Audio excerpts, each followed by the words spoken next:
Today we're diving into the latest expansion for Ravendawn, titled Horizon's Call, dropping on August 9th, 2024. Ravendawn is a free-to-play MMORPG that launched back in January 2024, and this new update is set to be absolutely massive. It's packed with features and epic new content, so let's jump right in and see what's in store.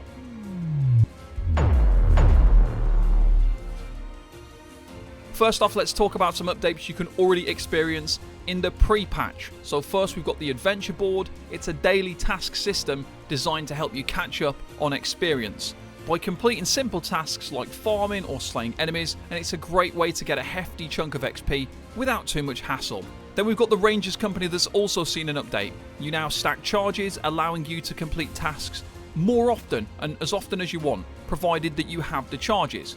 This makes the game more accessible and rewarding, plus there are gear chest rewards from the North Star quests, which offer gear upgrades at level 15 for your tier 2 gear, at level 25 you'll get tier 3 gear, and at level 40 you'll get chests with tier 4 gear. And this is perfect if the market gear price is a bit too expensive for you, you're still able to upgrade your gear. One of the most exciting changes is the new Aggro System and threat generation. Previously, enemies would randomly attack players, making tanking a bit of a nightmare. Now with threat increase and threat reduction abilities, you can finally play as a tank effectively and efficiently, especially if you use protection or warfare archetypes. And this takes us on to the new features coming with Horizon's Call. We've got Aether Echoes. You're going to really need that new aggro system for this.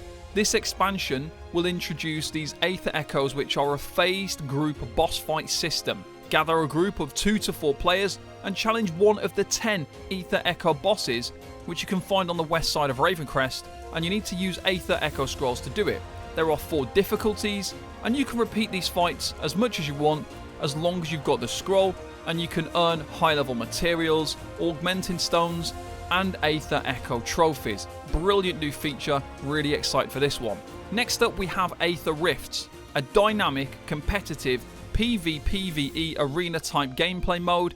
You have to enter a nightmare dimension to fight 1v1 or 2v2 against other players and PvE enemies. There's also bosses in there as well. By defeating other players and all the enemies in the rift, grants you Aether Echo scrolls to do the Aether Echoes that we just mentioned, alongside Aether Marked runes, trophies, player titles, and much more. You can also get some practice in beforehand for this content with the brand new dueling system, which allows you to duel other players and invite them to duels.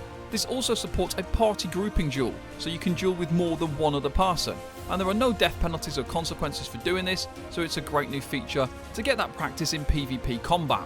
Guilds get a major spotlight in this expansion. Guild banks now become available, allowing members to contribute collectively. This is crucial for Guild Wars, where every Saturday, guilds can engage in 15 versus 15 battles. Guilds will have to bid to take part in Guild Wars, and the top 20 guilds with the highest silver bids will battle it out against each other to fight for one of the 10 guild forts. These forts are large areas accessible to the winning guild, complete with rooms and a warforged to enchant gear. And these rooms will give buffs to your guild, so it's really important to fight every Saturday to keep your guild fort. For those who love a good risk-reward scenario, the Plunder Channel is a new high-risk PvP zone. You pay a silver deposit to enter, and if you die, you'll drop a chest with your silver deposit inside.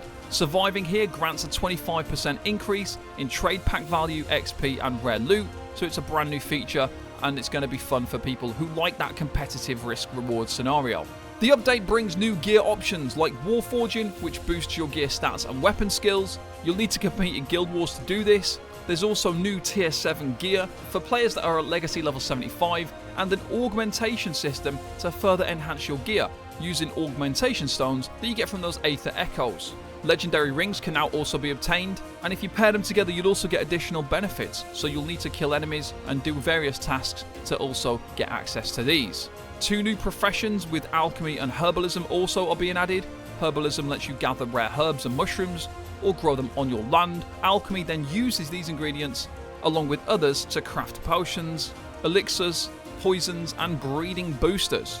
Other exciting additions include new artifacts, new housing room types for additional buffs, improved inventory systems for backpacks and bank tabs, brand new chat UI, new outfits, new ocean content and balancing, as well as new high-level hunting zones. If you haven't tried Ravendawn yet, now is the perfect time. It's completely free to play, one of the least pay-to-win games, and you can now use my code TC_Lee13 for 3 days free patron membership. Trust me, you won't want to miss out on this amazing expansion.